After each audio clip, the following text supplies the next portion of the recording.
Suave, intense, and unforgettable, Daniel Craig redefined what it means to be Bond. But his legacy goes far beyond 007. Born on March 2, 1968, in Chester, England, Daniel Craig stepped on stage at the age of 6. He trained with the National Youth Theatre and later graduated from the Guildhall School of Music and Drama in 1991.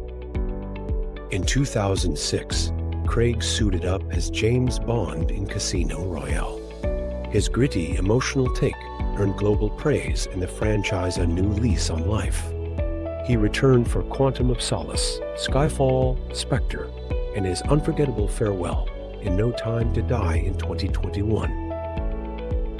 Stepping away from the tux, Craig sought new challenges. In 2024's Queer, directed by Luca Guadagnino, he portrayed William Lee, a man haunted by love and addiction in 1950s Mexico City. The role earned him nominations at the Golden Globes, Critics' Choice, and SAG Awards. And he's not done yet. In 2025, Craig returns as Detective Benoit Blanc in Wake Up Dead Man, a Knives Out mystery, the highly anticipated Netflix sequel. Off-screen, Craig lives a quieter life with wife Rachel Weisz and their daughter.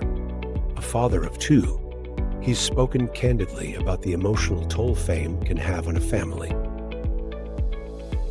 From a CMG honor in 2022 to a star on Hollywood's Walk of Fame, Daniel Craig's impact is undeniable. More than Bond, he's a true craftsman of his art.